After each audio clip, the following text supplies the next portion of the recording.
You're listening to the Options Insider Radio Network, the home of the Options Podcast. For more quality options programs, visit theoptionsinsider.com or search for Options Insider Radio Network in your podcast provider of choice. Listeners can also access all of our programming through our mobile app available in the iTunes and Google Play stores. Select programs are also available via live stream at mixlr.com/options-insider. That's mixlr.com/options-insider. Don't forget to follow along with your favorite programs and submit your own questions for the hosts at twitter.com/options, stocktwits.com/options, facebook.com/theoptionsinsider, or via questions at theoptionsinsider.com.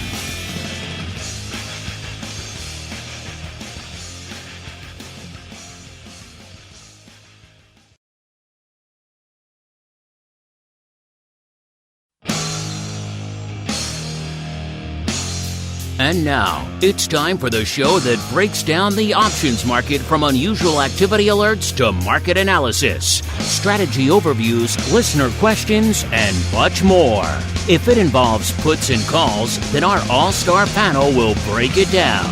It's time to hit the Option Block with your host, Mark Longo from the Options Insider Media Group, and co-hosts, Uncle Mike TOSAW from St. Charles Wealth Management, along with Mark the Greasy Meatball Sebastian and Andrew the Rock Lobster GIOVINAZZI from OptionPit.com. And now, get ready to hit the Option Block. All right, everybody. You know what that music means. That music means it is Monday. It is noon Central. It is 1 p.m. Eastern. It is time to kick off our broadcast week here on the old Options Insider Radio Network with a little bit of the old OB, a.k.a. the Option Block. My name is Mark Longo from theoptionsinsider.com, as well as from the aforementioned network. If you like what you hear in this program, any of the programs here on the network, make sure you keep those reviews coming on wherever the heck you get this fine program. More platforms launching all the time. We're on all of them, including recently Amazon Music. If you always said to yourself, hey, and I always wanted to listen to the Option Block on Amazon Music. Well, if you were that person, your day has come. Your ship has come in. It is now available there. So we're adding new platforms all the time out there. There's literally nowhere you can go pretty much that has audio that you can't find our stuff at this point. So wherever you're liking and wherever you're listening to this show, make sure you keep those reviews, those comments coming so new folks can continue to discover the program, more important than ever in these troubled times. And of course, keep those questions coming. We do love to hear from you guys. Speaking of hearing from you guys, clearly our new way to kick off the week here with our 80s theme guessing game has resonated with many of you out there. We've been deluged with listener suggestions. People, I think, like the 80s theme. They also maybe want to play a little bit of Stump Uncle Mike and Stump the Rock Lobster. So we're going to do that right now with our first listener-submitted 80s trivia, 80s theme song here. So here we go.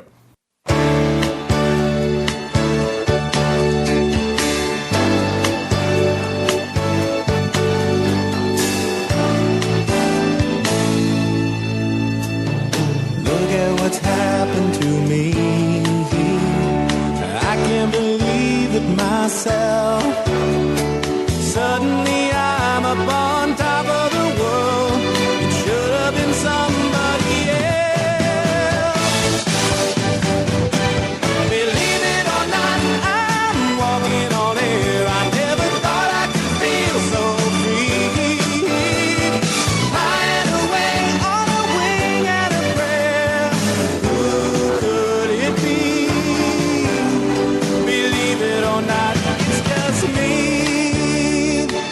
All right, there we go. It keeps going for a while, but you get the gist. That one has the interesting distinction of being both a theme song and a song on its own. That was a song, I believe, by Christopher Cross. I'm not sure which came first. If the song came first and then they repurposed it for the show or vice versa. Either way, that was actually a song you may have heard outside of that concept. By the way, this listener suggestion comes from Chinook. He says he loved the choice of Airwolf as the 80s theme song for the last episode. He said, might I suggest this theme for next week? It was a childhood favorite. So there we go. A childhood favorite of Chinook. I used to like this show. I wouldn't say it wasn't in one of my top 5 or top 10 80s shows, but when it was on, I would probably check it out. It was a decent one. I gave you guys enough time to ponder. Uncle Mike, you won last time, so let's go to the Rock Lab. Let's see if he can redeem himself. So far, this game has been a bit of a dismal failure for him. Mr. Rock Lobster, a.k.a. Mr. Andrew Giovinazzi from OptionPit.com by way of Carmen Lion Capital. A, welcome to the program. B, can you guess that theme song, sir? You know, I was trying, and I don't know. So I really have no idea. But I could swear I heard that song before. So that's the hard part. Yeah, it was a song. So that was, you may have heard it just on the radio back in the day or something, too. So I know it's some fluffy family show, but I just can't remember. So, Chinook, you have stumped the Rock Lobster. Let's see if you can go 2 for 2 and also stump the Uncleist of Mikes, a.k.a. Uncle Mike TOSAW from St. Charles Wealth Management. Uncle Mike, A, welcome back to the program. B, can you name that 80s theme song, sir? Great to be here. This one's going to be a guess again. I got narrowed down to 2 of them that I think it could be, but they're both total guesses. You pulled Airwolf out of your butt last week, so if you can do that, you can probably get this one. I'll go with Webster. Webster. Interesting guess, but no, sir. That is not it. The actual answer is the greatest American hero. You guys remember that? It was like a guy who found an alien super suit. It was kind of like an early superhero TV show. He found a superhero suit, and he became a superhero. But he was a schmuck, kind of a schmuck. That was the gimmick of that. That's what the song's about. He's a scrub, but he's also a superhero. So there you go. I would not have guessed that. He had that blonde fro. Yes, you've seen it. He had that blonde fro. Yes, so Rock Lobster has seen it. He did watch one show in the 80s, and apparently one episode. apparently it wasn't the A-Team, it wasn't Airwolf or Knight Rider, any of the other shows we've done, but he did apparently watch Greatest American Hero. So apparently he had a thing for guys with large blonde fros. As we keep on rolling right on into the trading block. Good suggestion there, Chinook. It's time to break down the latest topics, trades, and trends in the world of options. It's time for the Trading Block. All right, let's get to it. A little bit of the old what's trading out here. And if you wanted a little bit more green on your screen, you wanted another Uncle Mike type of day, well, you got one here to kick off the week. Most of the major indices kind of back in rally home mode. Seems like the concerns, the hand-wringing over the past couple of weeks in the rearview mirror. Everything's up pretty strong today. And the NASDAQ playing a rear laggard mode out there, only up a comparatively paltry 1.3%. We've got S&P up nearly 1.6% on the day, and the Dow. So we've got old world economy leading the new world, to use the old school classifications out there. Dow up 1.8, almost 1.85% out there. So Dow just roaring off to the stratosphere. All this green on the screen means good old VIX cash is down a wee bit from our last show. It's at about a 26.60 or so. Puts it down about 2.25 handles from where it was this time last show. So giving back a little bit of that juice it's been getting injected of late. VVIX still north of the 100 handle. At least it was coming into showtime. Let's see if that's still the case. Yeah, it's still there. It was at about 102 3/4 coming into the show. Now it's at about 101 3/4. So it's threatening to break the 100 level yet again, but it has not done so. As you said before, that's kind of our new barometer to the dark side there for VVIX. By the way, worth noting, it did break it ever so briefly there on Friday as well. Got down to looks like about 98.90 or so on Friday afternoon, right before the close. So, as I said before, once it gets through, it doesn't stay there for too long, and it's back up north of 100 again. We'll see if we get some more rocking and rolling as a result. And our old friend VXX, a.k.a.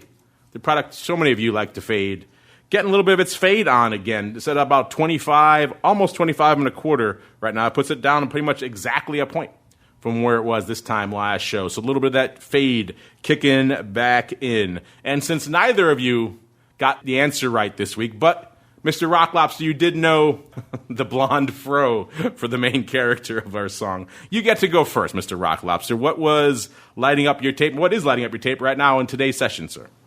I was just thinking of the guy with the blonde fro. You clearly loved that show. It resonated with you. Far more than Knight Rider or any of the other 80s staples. I just want our listeners, just give me like Magnum PI, man. I saw every episode of that. I'll get Magnum PI. That will probably be in the rotation at some point. It's a big 80s one. It'll get there. Dude, I want a friend like JT with the helicopter. Like, hey, just fly me anywhere I need to go. I think we all need a Higgins as our own personal manservant in our house, right? Yeah, a guy with a helicopter. Fly me anywhere I need to go. Like today. It's like, oh, okay. Anyway, sorry, I'm dating myself again. What am I watching? So right now, from a VIX point of view, if we can close, first off, we have a little weekend effect going on. So that's one thing. The second is we are still quite away from our low tick in VIX for the COVID era, which was 2174 over the last couple of months. And so last 3 months, that was the low. We're still quite a ways away from it.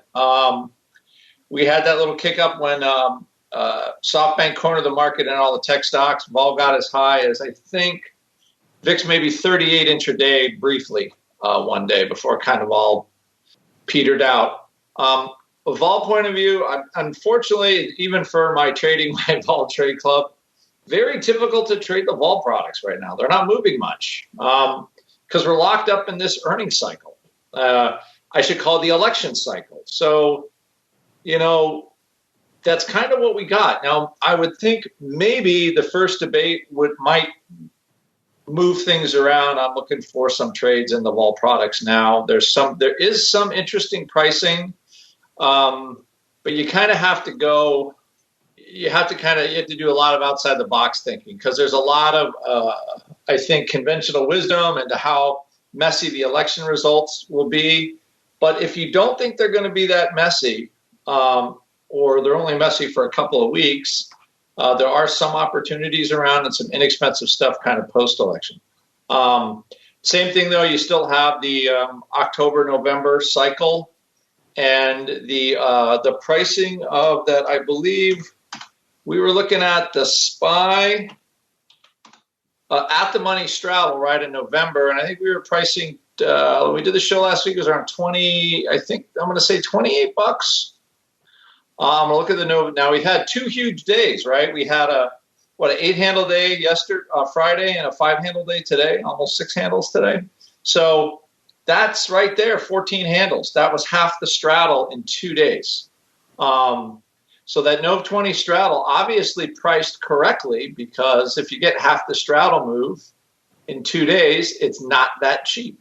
and lo and behold, here. We are pricing now at $27 for the straddle. So the vol has come down a little bit. It's down to $26.57 from $28 last week. So there was actually a real vol drop of about a point from when we did the show last week, and a little less decay than expected. So we lost about, conservatively, we lost $1 in the straddle value. And we've just had $12 straight up and moved from the at the money. Now, that old at the money straddle obviously is worth more, considerably more than we were looking at. I think that was the 322 is trading for $30, right? So you would have made a couple bucks if you owned that straddle, $32. So that, as far as, I don't think that's going to change a whole lot, although the vol is definitely coming in just a little bit. There's a little bit less premium everywhere near the money than it was yesterday, even with the power moves up. So what I would say is, we were a 30 vol when we did the show on Thursday. Vol is down to, VIX is down to 26.5, so there's actually been a bit of a compression in it. And the vol futures a little cheaper as well, but not at the lows that they were. So even like a week or two ago. So there's still room, and I think, to be honest, the market is, since this is kind of like a mini preview, let's call it a pre-announcement for the election on these 3 debate dates. We'll see what actually happens. So I think there could be a fair amount of movement this week, both in VIX and in SPX. I know everybody's like, wow, that's a big pronouncement, but I mean, if the debate kind of swings one way or the other for either candidate, I think Vol comes in on a more certain result. That's my what I'm looking at. But besides, so there is some movement in some of the dead old technology stocks, oil, everything else. It's moving literally out of the basement. I mean, levels that were a lot of them we haven't seen since the bottom of the whole COVID thing, when everything was basically they were just giving everything away. So I'm going to accumulate a little more. I also like the drugs are moving a little bit. Everything that is vaccine sensitive seems to be moving a little as well. So those are kind of the movers and shakers. The last thing I'll say is I do have a position in it, but Boeing is up a cup $20, $22, $23 over the last couple days.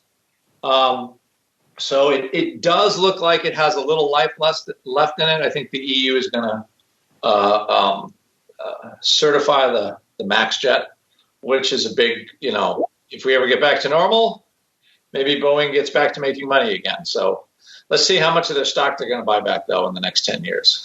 But anyway, I would say overall, it's just kind of, there's still some bullishness out there, without a doubt. I think there's plenty of places the bullishness could spread to besides tech. And that's what I'm looking at. So we're just waiting for this debate and see what happens. I don't know if you noticed, Mr. Rockloss, but you're legally not allowed to buy any other stock but tech stocks these days. So I don't know what you're talking about. Yeah. Bullishness for non-tech sector. I don't think those such things exist out there. The reason why Boeing is rallying, of course, is because I've been talking up the return of their fantastic Wednesday barbecue and their lunch and their patio out here across the street. So just the rumor, just the whiff of that alone, their $5 barbecue special has got the stock all of Twitter out there. You know who else is a Twitter? It's Uncle Mike, because it's an Uncle Mike type of day. Uncle Mike, sir, what is lighting up your tape on this sea of green on the screen? Well, I think the big news right now is, or what we're going to be watching is going to be the debates coming up tomorrow night. I'm not much of a political person, but I'll be honest, I can't wait to watch these debates because I am an 80s pro wrestling fan, and I think that's kind of the direction with which it goes. If he was still alive, I think Gene Okerlund would be the ultimate moderator for these debates that we have coming up. So with what's happening within the market, financials are up pretty nice today. XLF is up almost 3%, the financial ETF. But like Andrew said, it's out from the basement. So it still has a ways to go to get to where it was when we were at the highs, but it's definitely a step in the right direction for those of us that own the financials. Silver has also had a really nice day today, up over 2%. So this is definitely an Uncle Mike type of day. But one of the things that I was seeing last week is that we were kind of hunkering around the open of the year. And so what this showed us last week was that buyers came in around the open of the year, which in SPY land was 121.87, as well as the 3,200 level in the SPX, or the 320 level in SPY, because we did dip below it for a little bit. But oftentimes those numbers can hold. Doesn't mean that they will all the time, of course, but at least in this instance, they did. And so one of the other things that was, I guess, I don't know if it's interesting, but it was definitely expected, was that 7 to 10 year treasuries, in particular IEF, did not get a lot of movement during this time frame.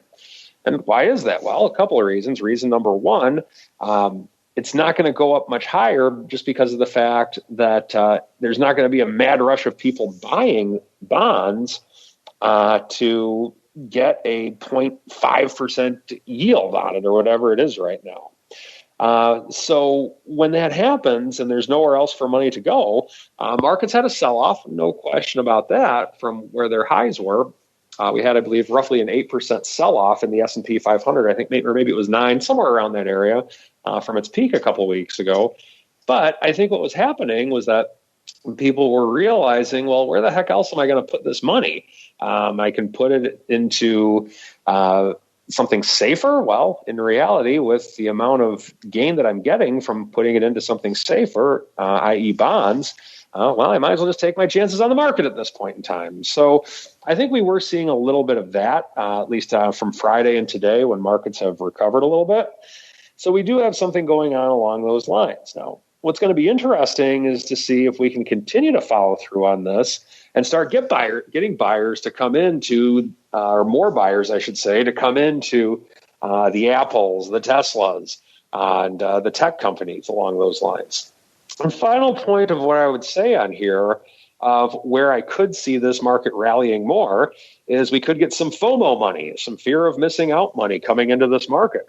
On that, okay, we have a dip in the marketplace, and if this thing goes up, I do not want to miss out on this, and I think we could get something along those lines. And we kind of had some indications of it last week when we had some gains in some individual tech stocks. So that's what I'm seeing right now, and I agree with Andrew in that the shenanigans of the election is going to definitely play a factor on volatility, and it'll be interesting to see how this plays out over the course of the next month. But remember, 4 years ago when we were doing this show, all of us, myself included, I think not that we were trying to display our decisions for a pick between Trump and Clinton, but I think all of us, if we were just wagering who would have been the clear leader going into election night, I think we all would have said Hillary Clinton. I know I would have.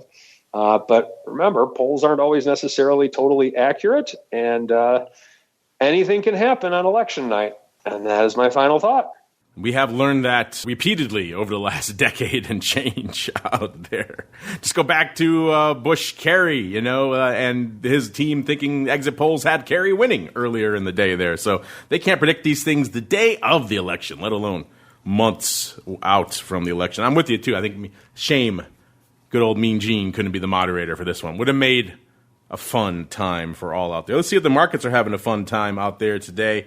Let's start in the big indices you guys like to sling. VIX, a little bit sleepy today. Only 122,000 contracts on the tape as of a few minutes ago. The ADV threatening the 400K level again, but not quite getting there. 390,000 is the ADV right now. SPY at about 2.25 million contracts right now. The ADV a little bit north of 4.5 million, so a little robust out there, not quite 5 million either for SPY land. The SPX, 544,000. Starting to get a little bit more shine out there. The ADV's continuing to slowly tick north. 1.2 million is the ADV out there again. So for a while there, remember, listeners, it was languishing sub 1 million, which is pretty low for the S. So slowly but surely starting to claw its way back. The Qs, 599,000 on the tape as of a few minutes ago. That's pretty light for the Qs. Their ADV is about 1.6 million right now. So the Qs, like we said, they're kind of the laggard today, not really lighting it up a lot in NASDAQ land. And small caps, through the lens of IWM coming in right now, they are at, about 266,000 contracts as of a few minutes ago. The ADV, 480,000. If you're wondering who's the leader right now, it is small caps. IWM is up 2.25% right now, so blowing the doors out just about everything else out there. That's a typical day these days in small cap land. No matter what the big move is going on, usually small caps are leading the dance, or sometimes they're doing their own thing entirely. Either way, they're pretty fascinating to watch these days. Let's see if the top 10 is pretty fascinating. Looks like a lot of names you guys have come to expect in the top 10. A few surprises perhaps as well. Number 10, good old Softy. Cost you 167,000 contracts to break into the top 10 these days. It gets you to Microsoft. Number 9, Zoom. Zoom back in the top 10 as well with 173,000 contracts. Number 8, AMD back in the top 10 as well, 182,000. Number 7, Bank of America. Now we're over the 200K level, up to 238,000 for Bank of America. Number 5, Space, a.k.a. Virgin Galactic, 247,000 contracts. Number 5, Ford, 271,000. I haven't seen Ford on this list in a while. Truck names and in general car names getting a bit of a lift out there today. Ford's up 3.33%, so a nice little rally there for Ford, and that's good to the tune of 271,000 contracts on the tape. Number 4, American Airlines, 276,000 contracts. Number 3, Boeing is across the street, of course, and also number 3 for 304,000 contracts. Again, the rumors of the return of that barbecue really driving this stock to some near-term highs out there. And let's see, number 2, you can probably guess it, Tesla. Actually pretty light right now, 369,000 contracts. That's like a rounding error for Tesla these days. That means Apple has the number 1 spot pretty much to itself, already closing in on 1 million contracts, 976,000 contracts out there. Let's see what the most biased paper we have on our radar today is. Looks like it's Bank of America with 80% of that 238,000 coming on the call side of the tape, and then American Airlines at 78%. Oh, Boeing's in there as well, 79%. So 78, 79, and 80% is where our leaders on the call side. No put bias paper today, which is usual. Usually we see mostly call bias paper out here. Apple, of that nearly 1 million contracts, 72% coming on the call side of the ledger. That's pretty much in keeping with a lot of the data we've been seeing out there right now that you guys can't keep your hands off names like Apple in the call side. We had, Matt from Oratz on the advisors options. We'll be hitting the network, I believe, tomorrow. We recorded it live. So if you listen live, you got to hear it early last week, talking about how the put-call ratio in Apple has pretty much never been lower since they've been running data on that name. That's how much you guys love Apple calls. In general, you guys love single-name call options right now. Here's some data coming out of Goldman showing just single-name call options are through the roof, blowing the doors off. This also kind of puts the lie to what I was saying, that article from some outlets like MarketWatch and other recently saying there's a lot of call paper going up and retail are flocking into things like the SPX. Not so much there. That data doesn't really back that up. But single names like Apple and everything else, you guys can't get enough. We're at pretty much levels we have not seen in some time in terms of single name call value out there. And no one, actually some interest in puts, but nowhere near the pace of the calls. And the calls have just ticked up really just in the past couple of months, too. Some of that maybe our whale friend in August out there, but still. Single name calls pretty active out there. Also worth noting these days, if you like talking about different periods for the S&P and how it compares and contrasts to the dot-com meltdown and the 08 financial crisis and all that fun stuff. We also talk a lot about the concentration of the S&P. Right now, it is more concentrated by market cap in its 5 largest stocks than ever before, including it's almost about 25% higher than it was back in the dot-com days. So if you're worried about concentration, it's getting pretty concentrated out there right now. And also, all this call love, it's going to keep that love going for all these names. Now it's time to keep your love going for the rest of the show, because it's time to get weird. It is time to get wild. It is time for the Odd Block.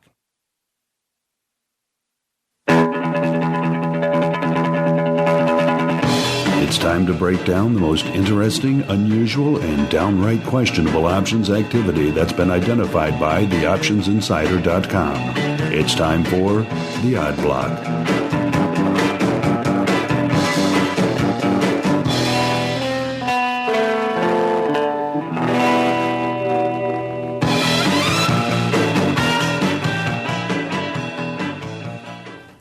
All right, everybody, let's kick things off. Let's get weird. Let's get wild. Our Eye of Sauron, its gaze first lands upon Match Group, ticker symbol MTCH. Apparently, people may be having trouble finding love in this era of the pandemic.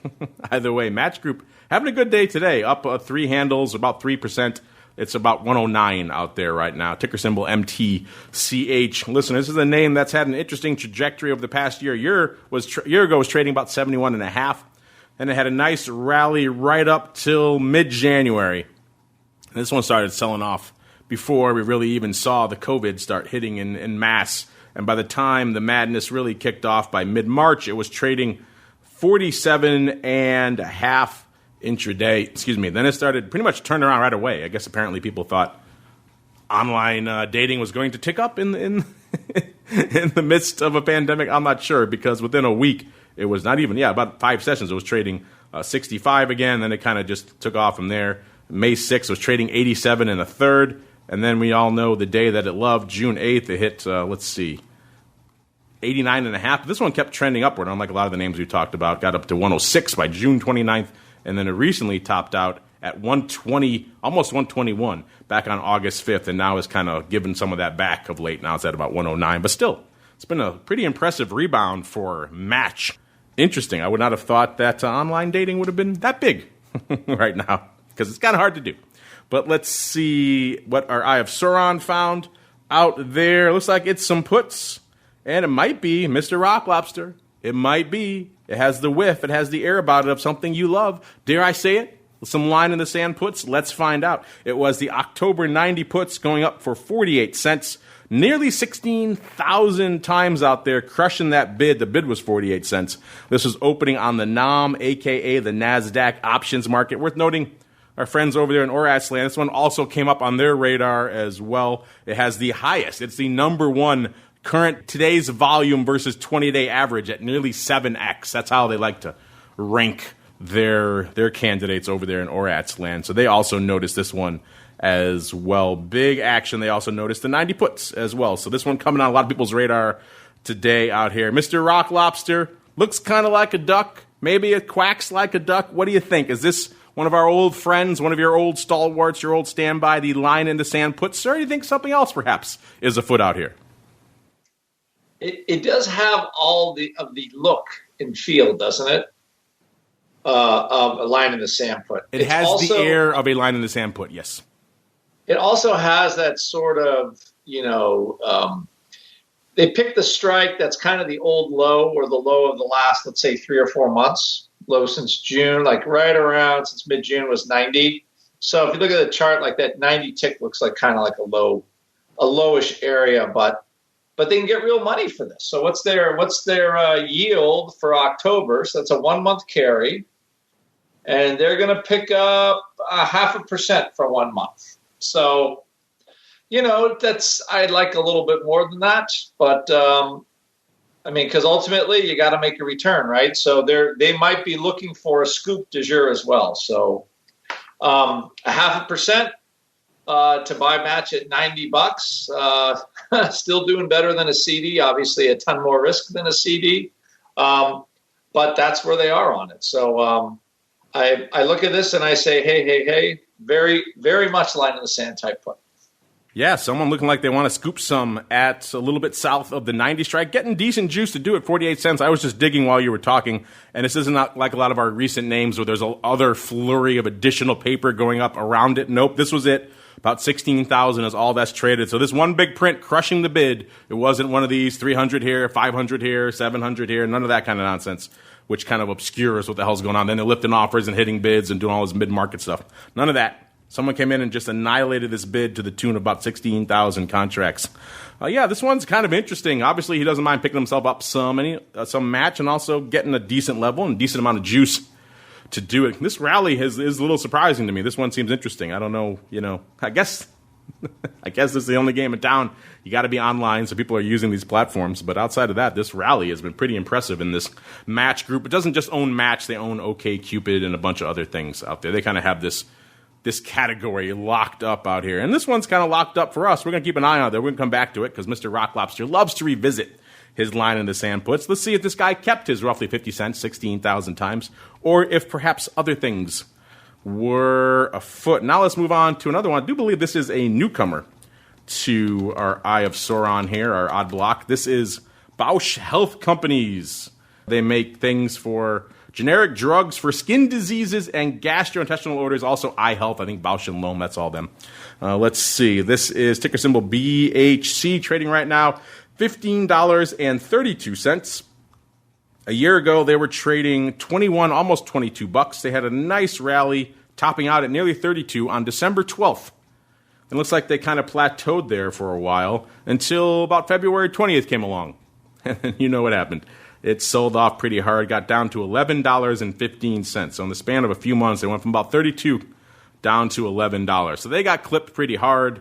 And then the rebound began for them as well. They were trading $18.30 by April 14th. And then they topped out at 20.5. Guess when? Yep, June 8th.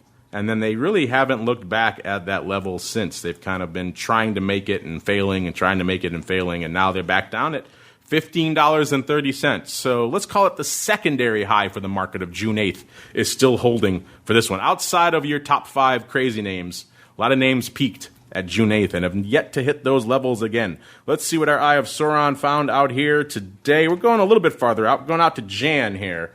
The Jan 17, so a little bit farther out, a little bit out of the money calls, going up for $1.27. Now this is interesting. This is a surprisingly tight market for these things. 2 cents wide on a Jan 17 call. I can't imagine this name is very liquid out here, which makes me wonder if perhaps something else was afoot on this trade. But let's go with surface right now. 2 cent wide market for these calls that don't do any paper at all. Let's see. They went up for $1.27 on the bid, 8,256 times. Yeah, you know what?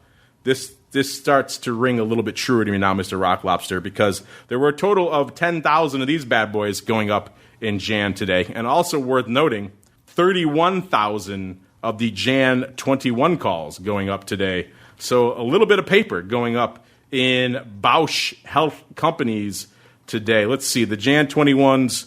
Let's see, the Jan 21 calls in January of 21, so that 5 times fast, also went up in 2 big prints on the bid as well for 15,250 each, so over 30,000 going up just in those 2 prints out here. Those could be potentially closing, though. Let's look really quickly at these if I can bring them up in time. This is why it's fun sometimes to do live on the fly analysis. We'll tell you what, I'll keep digging into these, Mr. Rock Lobster, while you talk. Actually, before I do that, this also came up on the radar of our friends over there in ORATS land. This was their number 5 in terms of volume rankings today, at about 2.5 times their ADV in their today's paper. They said about 46,000 contracts trading today versus the normal volume of 18,300. And they also picked up on these Jan call paloozas. So Mr. Rock Lobster, interesting stuff afoot here.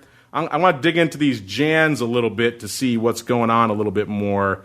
But the OI on these Jan 21s is only 23,000. So 31,000 would be opening there as well, sir. So opening, crushing of the bid 31,000 times on the Jan 21 calls. And then what our Eye of Sauron found, also crushing of the bid on the Jan 17 calls for around 10,000. So 1-by-3 ratio strangle, sir? What say you? I'm looking at the volume here. I'm like, are they? I have to do so. The volatility, vol's pretty flat in here, considering that 41,000 contracts went up. Also, Bausch Health companies. I did just a small digging, not a lot of digging, but this was the infamous Valent of who was that hedge fund guy that just bought the crap out of this?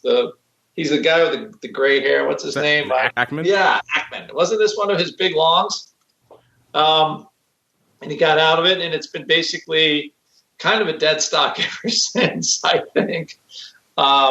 Their game of buying companies and then jacking up the prices to pay off all the debt, I guess that game ended. Yeah, they were the poster child for like nasty for basically, I don't know, maybe let's call it unscrupulous business. I don't know, But Bausch & Lomb is, just, saline solution for your eyes and all that stuff, contact lenses. So interesting. So this looks like all opening paper. And the stock was $30 before the COVID. So it's based still only 50% of where it was. I have to say, though, I'm looking at the volume, and it is a little like nondescript. I feel like someone kind of put a bid there and is trying to buy it and just trying to buy some options, right? I think there's a little bit of that going on because they're not just crushing the ball in that term. So I find that a little interesting. Like there's almost no size posted, but there's a lot of contracts trading. So I think somebody has an agenda, and unfortunately, I can't quite divine it. It looks very I could see somebody doing the 1-by-3 for a credit as a trade, buy 1, sell 3. That would be a potential trade. Get you break even, kind of way up there, but it doesn't. Again, really nondescript paper. I don't just think the way it's pricing and trading, it's hard to tell, to be honest. Yeah, if I was just looking at this at first blush, I would think this is someone just getting the heck out of Dodge, right, and closing.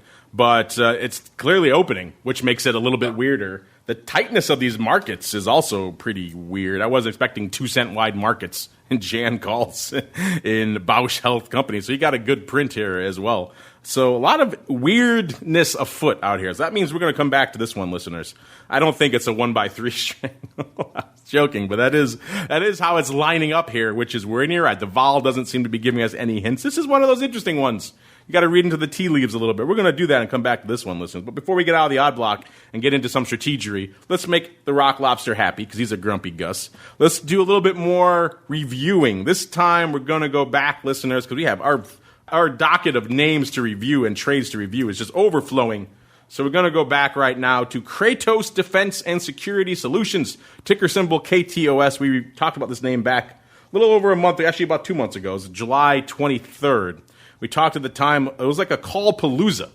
KTOS, I won't tell you where it's trading right now, it's a bit of a spoiler, but at the time, KTOS was trading at about $18, $17.98, and someone was just devouring the AUG 25 calls. They were trading quite a few. We profiled blocks of 3,000 going up for 20 cents, 3,000 more, 20 cents, 2,500 for 45 cents. They're all over the place. Total of 35,000 on the day. And we said, hey, something's up with this KTOS Security Solutions.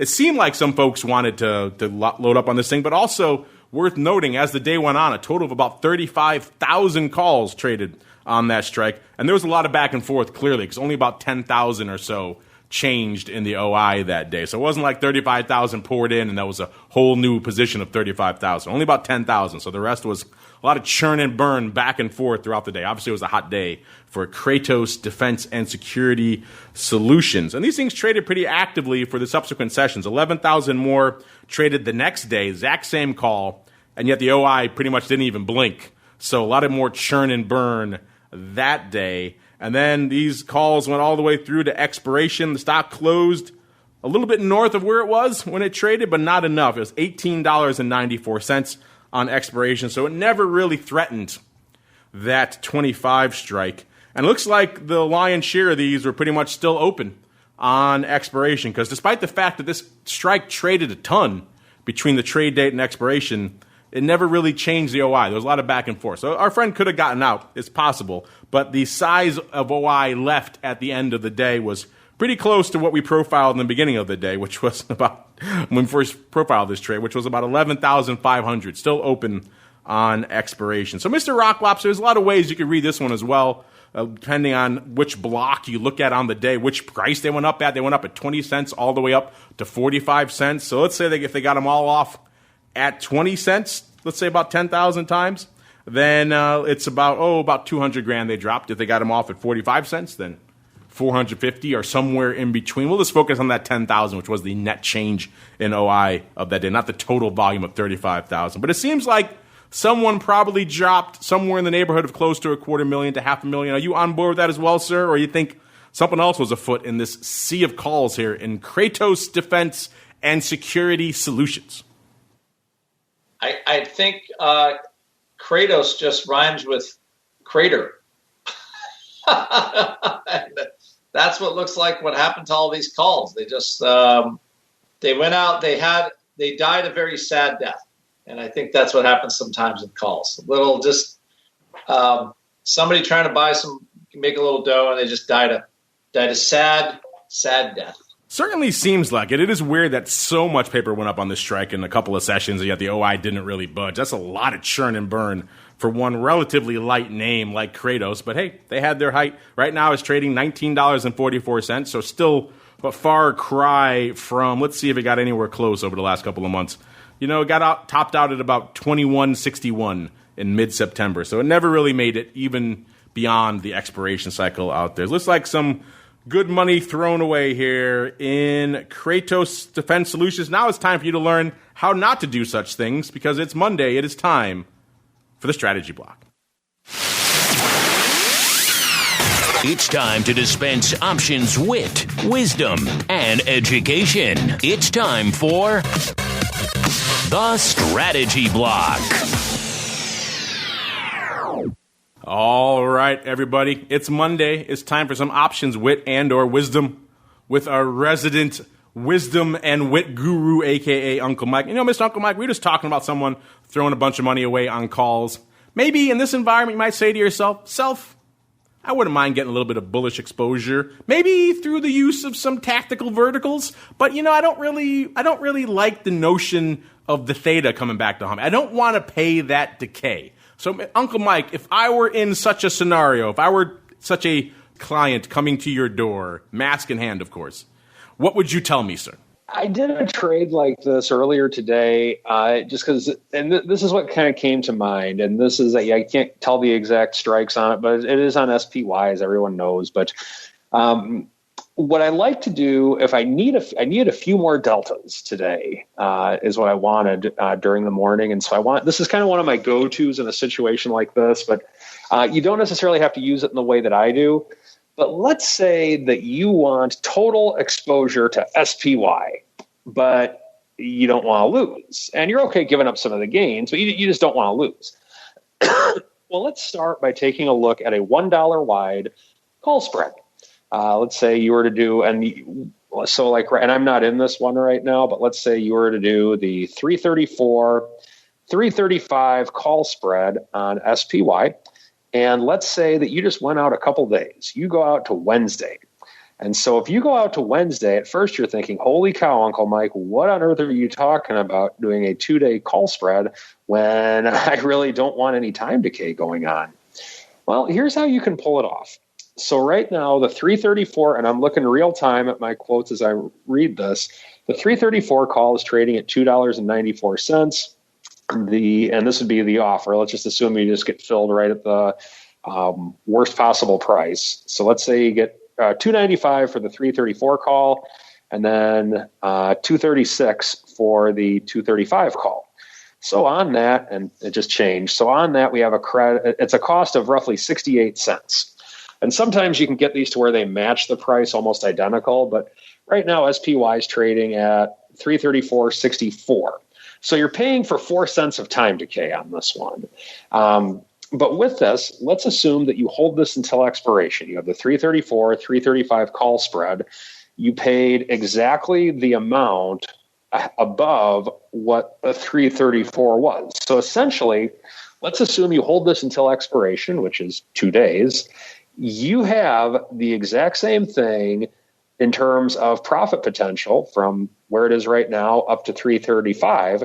You shelled out $65 roughly, depending on where you get filled and whatever you're going to do, and you have potential for 35 cents of upside. And so that $65, literally $65, is all it would cost you. Now, if you want to buy the underlying and do that, well, that's going to cost you over $30,000 to get that same amount of upside. And this is the beauty of options. Now, you might say, well, but Mike, that's fine, but don't I have time decay?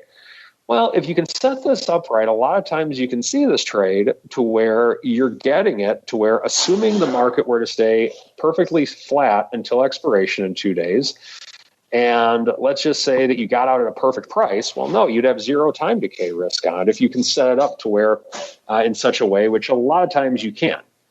So you do have that possibility. The other benefit is, let's say that the market crashes and you had 100 shares of SPY, you'd lose thousands and thousands of dollars, whereas by doing it this way, you'd only lose $65.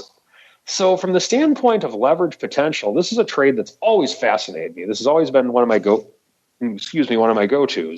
when I'm in a certain situation and I just need some more deltas. And so what I like about this is the leverage factor. Now, let's talk about what's bad about this. With what you're actually getting on this, you're thinking, okay, great, I can do this trade. If the market goes up 30 cents in the next couple hours, I'll take my 30 cents. Thank you very much. Not so fast. Doesn't work that way. The problem with this trade is that you only have roughly 6 deltas on the table right now, or if you were to do this trade right now. So you got to wait. So in other words, if it goes above the 335 level right now, and once again, I'm not in this set of strike prices. I did a different set of strikes earlier today. But if it were to go above the 335 level, which is where you want it to go, you're going to have to wait to take profit. And so if that's the case, you have to turn your debit spread strategy to where you're bullish on the market into a time decay strategy, or a more of a credit spread time decay style strategy. And that so long as it stays above 335, hey, you're good, but you got to wait to take your profit. So you do have that risk on the table that you need to be aware of. And if you do this over a 2-day period, unless it's going to go up very significantly, from my experience, the first day, so tomorrow, it's not going to really benefit you that much from time decay. So let's say it was above 335 at the close today. Let's say it went to like 335.80 or something like that. You're thinking, oh, great, I'm going to get a lot of time decay helping me out tomorrow. You typically don't. Wednesday, on the other hand, if you can hold off till Wednesday, you do get a pretty significant amount of time decay. And then at that point, the way that I trade them is that usually I'll put in some type of a contingent order saying, so long as it stays above 335 or the short strike, then I'll stay in it and then just get out of it at the end of the day. I don't go into settlement. So that's a trade that you can use when you want to get some leverage. You don't want time decay, at least initially, and you want it to go your way. Now, the final thing that I would talk about on this is synthetics. We've talked about synthetics on this show a million times, in that a short put spread is the same as a long call spread. The way that I like to do this concept, I typically view it on the call side of it when I'm searching out for a trade. But then when I actually do it, I usually enter it as a put spread. A lot of times I found that it's usually about the same risk reward. But what I like about a put spread is that they typically seem easier to close on expiration if you're profitable. So I typically do this with a put spread. So in this example, I'd probably sell the 335 and buy the 334 put. But that's just my personal preference. So if you're looking to get some leverage on the marketplace, and you want to get, I don't even know what the ratio of leverage would be, instead of shelling out the $33,000 or $33,460 to buy 100 shares of SPY, if you want to get the same exposure for $65, then this is something to consider. But remember, understand how to handle the catches, if you will, of how to manage the option product, in that you need to understand how time decay works, if you get a vol spike, a vol drop, things like that. But that's something you can consider. You know what else we can consider before we head out of the Uncle Mike Strategery block? We got a listener comment here from a listener. I'm not familiar with this guy. He calls himself the Greasy Meatball. I'm not sure who this fellow is, but he sent in a photo. He's on his great road trip from Illinois to Austin now, and he sent a photo for you. He said, I decided to stay in Uncle Mike's stomping grounds on my way to Austin, and he sent a photo of welcome to Joplin, Missouri, sir.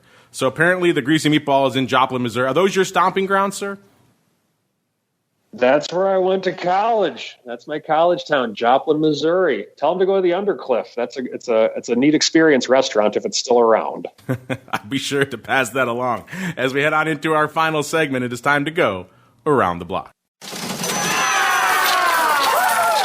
It's time to tell you what we'll be watching on our trading screens until the next episode. It's time for Around the Block.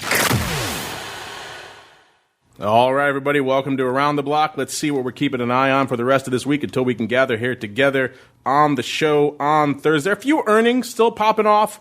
We got some names you may have heard of, McCormick and Company popping off tomorrow. Spices, of course. We got Micron after the bell tomorrow as well. PepsiCo and the old Bed Bath & Beyond. They've been on our radar for a little while now out there, as well as Conagra. Those are coming on Thursday. We do have earnings move and earnings move results reports for a lot of those names. Earnings move reports for Micron and for Bed Bath & Beyond and Conagra and PepsiCo as well. Let's look at PepsiCo really quickly. It's out of the blue here. PepsiCo, 133.5 was where it was the time of this report. They were pricing in about $4, $3.90, and in the past they've moved $2.37. So it looks like a little vol being priced into the beverage category. Our old friend Bed Bath & Beyond, let's check on them really quickly. 14.5 is the time of this report. They were pricing in $2.21. In the past they've moved $2.01. So a little bit extra juice out there as well. Let's go to Micron. Let's go 3 for 3 here as well. 49.14 is where Micron was. They were pricing in $3.42. In the past, they've moved $3.24. So a little bit of extra juice, not a ton there in Micron. This is just a handful of names you could still parse. You can, of course, get all the previous names that have reported as well as their results reports, as well as the earnings season report. You know where to go. TheOptionsInsider.com. Now let's go back around the horn. Let's start once again with the rockingest of lobsters. Mr. Rock Lobster, sir, what are you watching on your radar until we gather here together again on Thursday? Well, we have the election. We also have the debate. And the fact that, vol is on the lower end of the cycle. So I think we could have a bit of a catalyst this week, one way or the other. I'm looking for, let's just call it, trying to get the market to pay for my juice here for a couple of days. So we'll see if I can get lucky enough. Of course, I will highlight that in our pro class tonight at Option Pit. There you go, optionpit.com. He hasn't even done his plug yet, but that's where you got to go. And Mr. Uncle Mike, same question for you. What are you keeping an eye on for the rest of this week until we gather here together on Thursday? I think the debates, the news with where we're going with it. I'm definitely going to be watching the futures during the debate. Once again, sad Mean Gene can't be the moderator, but nonetheless, it'll still be a good show. I think that with where we're going on it, that's going to be pretty big. And this is going to set the stage for a lot of things, I think. A lot of times the first debate does kind of a preview of things to come of who's going to win the next few debates. I mean, that was the exception back in Romney-Obama. I mean, Romney pounded Obama the first debate, but Obama pounded him from then on. So be interesting to see. But I think right now the debate is the big thing that everyone's watching. Hard to argue with that. Unfortunately, that music means, listeners, we come to the end, at least of this program. But if you're saying to yourself, I need a little bit more in my ear holes, and maybe you want to dip your toes into what's going on in the world of crypto derivatives, there is some stuff popping off, the volume, the skew, the volatility, and maybe you're saying, I don't really want to wait for that, I want it right now, and you're listening live, you're in luck, because you're going to get it immediately following this program, Crypto Rundown, coming up right after this. If you're listening after the fact, like I know many of you are, of course, this is next on your device of choice. You can get all that goodness delivered directly to your ear holes, as it always is, completely for free. Before we do that, let's go back around the horn. Mr. Rock Lobster, we'll start with you. If I'm intrigued, I want to check out those classes you're talking about, everything else, where should I go? What should I do, sir? Come on over to optionpit.com, look at memberships. Check us out. We have ways to look at the market, ways to learn how to look at the market, theoreticals, trade ideas that help people make money, all kinds of stuff. If you want to put your option trading on, come over to optionpit.com. Optionpit.com. And once again, you'll probably see the greasy meatball there eventually whenever he does finally land in Austin after his great exodus from Illinois, which he has announced with much fanfare on all social media. All right, and Mr. Uncle Mike, sir, same question for you. If I'm intrigued, want to reach out to you about time spreads with no decay, or maybe the greatness that was Mean Gene, where should I go? What should I do? By all means, check out my website, stcharleswealth.com. I'm a financial advisor who's not afraid to use the option product. Feel free to contact me, stcharleswealth.com. stcharleswealth.com is the place to go. And if you need more, like I said, don't go anywhere. Stay right here, because we'll be back in a little bit with the Crypto Rundown. Otherwise, we'll be back tomorrow with more great interviews, more great content. Advisors Options will be hitting the network on demand tomorrow. You already heard it if you listened live last week. And then, of course, Wednesday, Education Wednesday, Boot Camp and OPR are going to be in full effect. Thursday, back again for TWIFO and, of course, the next episode of The Option Bar.